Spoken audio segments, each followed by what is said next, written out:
Olá pessoal, meu nome é Alexandre e estamos na série Conhecimentos Pedagógicos. Essa série traz comentários e reflexões sobre as obras mais importantes da literatura pedagógica e sobre a biografia dos principais pensadores da educação.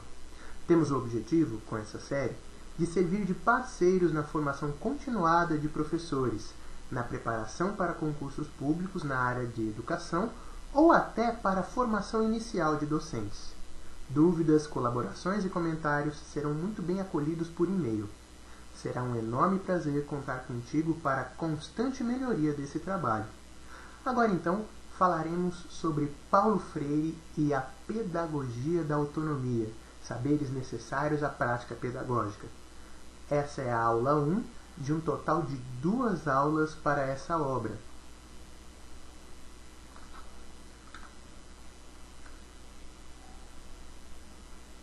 Caros colegas, quando se trata de Paulo Freire, convém perceber que a sua trajetória de ação política, a sua biografia, está muito delicadamente expressa na sua bibliografia. Isto é, Paulo Freire escrevia sobre aquilo que pensava, aquilo que vivenciava e as experiências que ele tinha como educador. Por isso que a leitura de Paulo Freire é uma leitura leve, é uma leitura gostosa. E as suas teorias não são teorias impraticáveis ou teorias que falam de um mundo de encantos onde tudo é belo. Não. Paulo Freire era sim apaixonado pela educação, mas ele tinha os pés muito bem calcados no chão e era muito crítico quanto à formação do professor e quanto à postura dos governos e à postura dos gestores de educação. Sendo assim, vamos começar falando um pouco sobre a trajetória de Paulo Freire, sobre a biografia de Paulo Freire, antes de entrar especificamente na obra Pedagogia da Autonomia. Como já disse, então, conhecer a história de Paulo Freire é conhecer a essência de sua obra. Sua experiência de vida é expressa em sua obra de forma simples e atraente.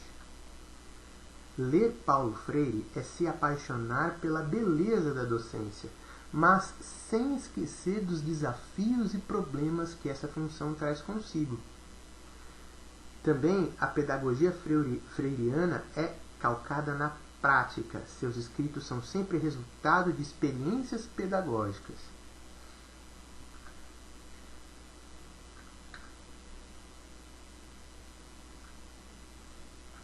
Continuando então, vamos agora falar da linha do tempo da vida de Paulo Freire.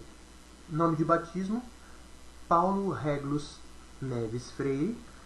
Nasceu no Recife em 19 de setembro de 1921. Morreu em São Paulo em 2 de maio de 1997. Educador e filósofo, pregava a mudança da consciência e da estrutura no fazer pedagógico. Nós vamos falar mais um pouco dessas mudanças mais adiante. Foi ícone por seu trabalho na área da educação popular. Precursor do que hoje temos por educação de jovens e adultos, o famoso EJA. Desenvolveu projetos de alfabetização de adultos pelo método da palavra geradora. Paulo Freire foi o primeiro aqui no Brasil a falar sobre educação significativa. Apesar de educação significativa nada ter de novo, porque é um pensamento que remonta nos anos de 1910, 1920, Paulo Freire foi precursor aqui no Brasil porque ele foi o primeiro a colocar isso em prática. Isto é, não é o conhecimento inalcançável que o aluno deve almejar, e sim o conhecimento deve ser, pelo mediador, pelo professor, deve ser trocado em miúdos, deve ser adaptado para que o aluno possa beber e gerando sentido, gerando conhecimento, ou melhor, vá desenvolvendo as habilidades e competências a fim de dominar o conteúdo.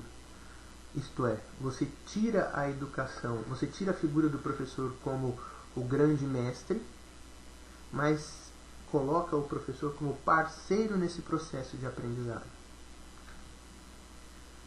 Militante de esquerda, veja, os ideais socialistas, o marxismo, o comunismo vai estar sempre presente na obra de Paulo Freire. A postura política dele é sempre muito clara. Não estou falando aqui de política partidária, mas estou falando de política no sentido de opção política. Paulo Freire optou, embora formado em Direito, optou por ser professor, né? Paulo Freire optou por educar e educar os mais pobres, educar aqueles que não tinham ninguém por eles. Então, militante de esquerda, sempre defendeu o diálogo com as pessoas simples, não só como um método, mas como um modo de ser realmente democrático. É considerado um dos pensadores mais notáveis da história da pedagogia mundial, tendo influenciado o movimento chamado pedagogia crítica. Nasceu na pobreza, conheceu a fome durante a infância. Após a depressão de 1929, sua família ascende à classe média. Porém, a experiência com a miséria o levaria a se preocupar com os mais pobres e o ajudaria a construir o seu revolucionário método de alfabetização. Vale a pena parar um pouquinho aqui, pessoal. Por que revolucionário? Porque a escola ela não era para todos, apesar de gratuita. As melhores escolas eram as escolas públicas, mas as escolas públicas expulsavam os alunos pobres, que não tinham condições de comprar o material, que não tinham condições de comprar comida. A escola expulsava os alunos que não conseguiam aprender da maneira que a escola ensinava. Enfim, a escola era um instrumento de segregação, ao invés de ser um instrumento de democratização, de socialização.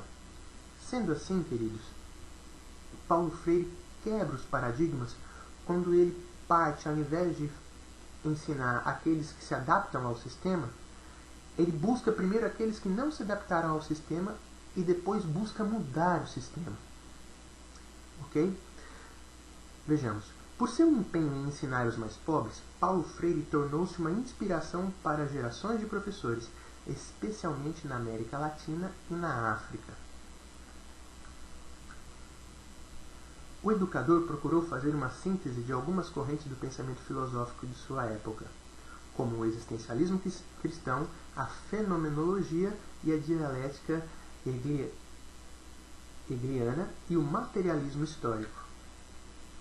O talento como escritor o ajudou a conquistar um amplo público de pedagogos, cientistas sociais, teólogos e militantes políticos, quase sempre ligados a partidos de esquerda. A partir de suas primeiras experiências no Rio Grande do Norte, em 1963, quando ensinou 300 alunos a ler e a escrever em 45 dias, Paulo Freire desenvolveu um método inovador de alfabetização, adotado primeiramente em Pernambuco. Vale a pena fazer uma outra pausa aqui nesse tópico. Queridos, Paulo Freire utilizou o princípio não muito inovador da questão da zona de conhecimento de desenvolvimento proximal. O que é isso? Assim como nós sabemos que nós temos os conhecimentos prévios, se esse conhecimento prévio é grande, no caso dos adultos, das pessoas que já não estão mais na adolescência, isto é, são pessoas maduras, pessoas que têm muitos conhecimentos prévios, Paulo Freire pensou o óbvio. Ele pensou, poxa, a vida já ensinou muito para essas pessoas. O que eu tenho que fazer? Eu tenho que apenas criar um link, eu tenho que criar uma ligação entre os conhecimentos que ele já tem e os conhecimentos consagrados na escola. E os conhecimentos escolares. Não é muito difícil. Por isso que um adulto bem trabalhado pode ler e escrever em 45 dias. Ok? Não estou falando aqui de um milagre, nem de um produto que vai ser vendido no Shoptime. Não. Paulo Freire fez isso porque ele simplesmente partiu do palpável. O que aquelas pessoas conheciam? A maioria trabalhava em obras, trabalhava em construção civil. Então ele partiu do pressuposto. Pegou um tijolo, colocou um tijolo no meio da sala e falou, o que é isso? Tijolo. Como escreve tijolo? E aí ele foi fazendo suas ligações. Foi partindo daquilo que eles conheciam, tá? Como Vygotsky chamou de zona de desenvolvimento proximal, partindo daquilo que eles conheciam, ele foi ligando, fazendo as ligações, fazendo a mediação, ligando aquilo que eles conheciam para aquilo que eles não conheciam, e foi os alfabetizando. Enfim, Paulo Freire foi genial naquilo que hoje para nós é óbvio. E infelizmente alguns colegas, algumas instituições e alguns governos ainda não entenderam isso. Que para educar é necessário ter uma posição, querer ajudar os mais pobres. Vamos continuar então. Freire entrou para a Universidade do Recife em 1943 para cursar a Faculdade de Direito, como eu já disse, mas também se dedicou a estudos de filosofia da linguagem. Nunca exerceu o direito, preferindo ser professor de português. Em 1946, Freire foi indicado ao cargo de diretor do Departamento de Educação e Cultura do Serviço Social no estado de Pernambuco, onde iniciou um trabalho belíssimo com os analfabetos pobres. Porém, mesmo com todo esse trabalho, em 1961 tornou-se diretor do Departamento de Extensões Culturais e em 62 realizando belíssimas experiências com alfabetização popular, desenvolvendo o método Paulo Freire. Diante de todas essas belezas, em 64, a maldita ditadura rompe, destrói todo o trabalho de Paulo Freire, o expulsa do país e o dá o nome de traidor. Veja, como diria Renato Russo, que país é esse, né? Nos anos seguintes realiza trabalhos nos países da América Latina e posteriormente na Europa, de onde só retorna em 1979. Nesse meio tempo também ele esteve em países da África, sobretudo a África que fala português, Angola e Moçambique, e as experiências dele lá geraram, entre outros benefícios belíssimos, geraram o livro A Importância do Ato de Ler. No exílio, produz suas obras mais significativas e torna-se respeitado no mundo todo. E de volta ao Brasil, torna-se secretário de Educação da cidade de São Paulo, na época do governo da prefeita Luísa Erundina, e como filiado ao PT reformula o currículo escolar, sendo precursor da educação em ciclos. A famosa progressão continuada nasceu na cabeça de Paulo Freire. Mas antes que comecem a malhar o grande Paulo Freire, só um detalhe. Aquilo que Paulo Freire pretendia com a progressão continuada é muito diferente da progressão continuada que foi imposta para nós hoje. Ok?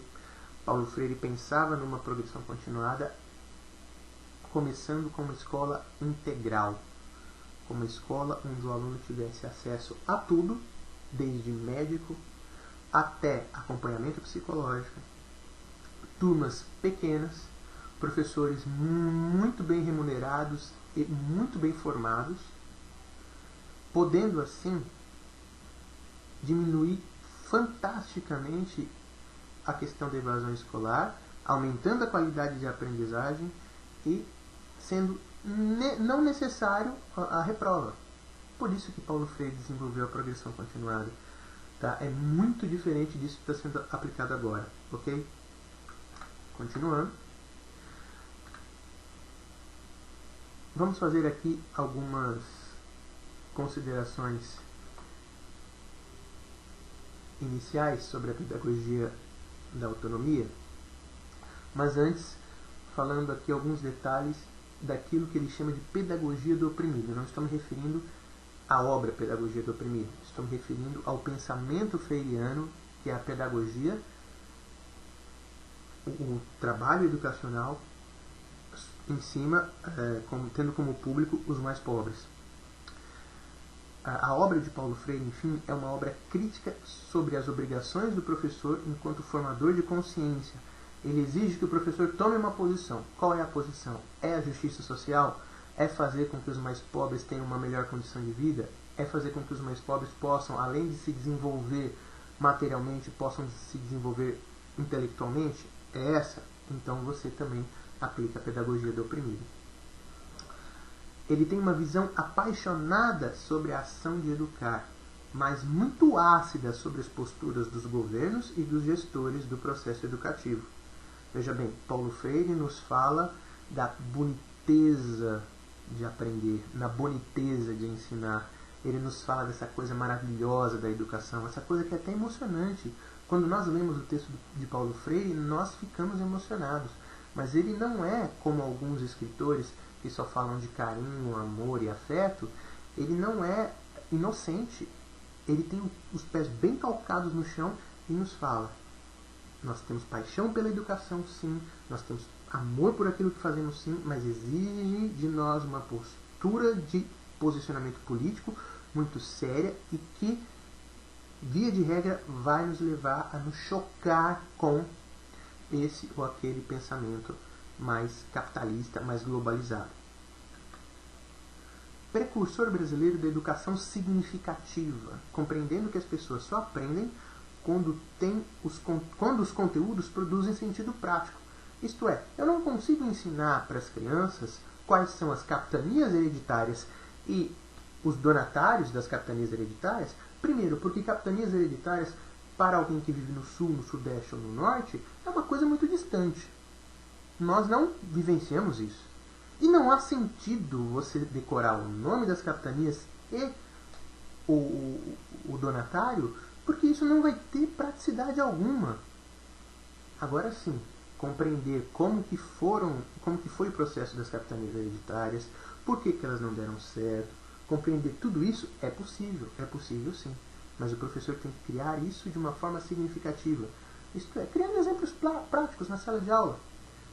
Dividir a sala de aula em partes, colocar um chefe em cada uma, dar algumas atividades básicas, fazer uma gincana e ver dessas turmas que se montou, quais turmas conseguirão vencer a gincana. As que vencerem a gincana vão ser as poucas capitanias que deram certo. As que perderam, vamos ver por que perdemos. Quais foram os motivos pelos quais nós perdemos? Aí nós vamos entender não só o fenômeno das capitanias hereditárias, mas vamos entender também o fenômeno do feudalismo na Europa. Vamos entender também os fenômenos das guerras fratricidas na África. Enfim, de forma aspiral, isto é, abordando os conteúdos conforme eles forem surgindo, conforme eles forem tendo sentido, você faz uma educação muito mais efetiva. Sem ser aquela coisa de apostila e conteúdo, mas uma educação que realmente o aluno aprenda. Ok? Continuando ainda falando da questão da pedagogia do oprimido no sentido lato, isto é, da pedagogia que o Paulo Freire compreendia ser uma pedagogia de quem tem partido, de quem tem lado. Leiamos o trecho abaixo, retirado da apresentação da 25ª edição do livro Pedagogia da Autonomia, escrito por Edina Castro de Oliveira. No momento de aviamento e desvalorização do professor, em todos os níveis, Freire nos apresenta elementos constitutivos da prática docente enquanto dimensão social da formação humana. Olha que coisa interessante. A educação não é só ensinar a ler e escrever. Ensinar a ler não é só ensinar a decodificar. Vai muito além. Vai a questão de ler o mundo, ler quem você é, ler quem você está sendo, ler qual é a sua importância na sociedade. E Paulo Freire propõe que os professores se posicionem contra todas as medidas que ataquem a educação, que ataquem a liberdade de cátedra, que ataquem a beleza, o que ele chama de boniteza da educação.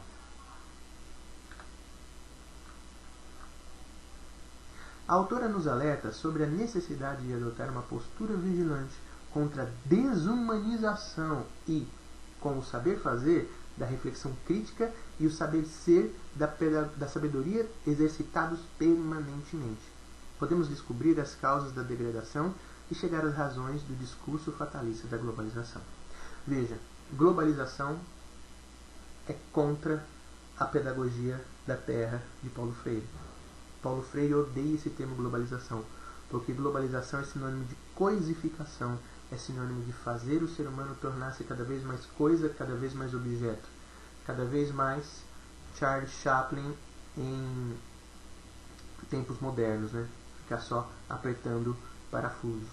Paulo Freire é contra essa visão e é favorável à pedagogia da terra, pedagogia do oprimido, pedagogia que traz solidariedade, que traz conhecimento sim, que traz evolução funcional sim, que pode também trazer evolução financeira sim, mas que o objetivo é trazer humanização, é tornar todos humanos, ok? Pois bem, pessoal, chegamos ao final da primeira parte dessa aula sobre a pedagogia da autonomia, saberes necessários ao fazer pedagógico. Eu termino com um pensamento de Paulo Freire, onde ele diz: eu sou um intelectual que não tem medo de ser amoroso. Eu amo as gentes e amo o mundo. E é porque amo as pessoas e amo o mundo que eu brigo para que a justiça social se implante antes da caridade.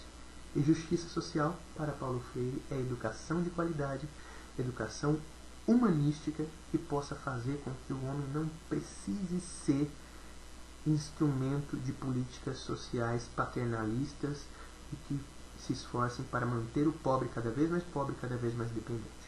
Ok? Pois bem, chegamos ao fim da parte 1 dessa aula. Aguardo seus comentários e colaborações por e-mail ou pelo próprio canal do YouTube. Acesse sempre meu blog ou os outros canais de comunicação que estão na tela para ficar sempre por dentro das novas postagens. Forte abraço e até a próxima!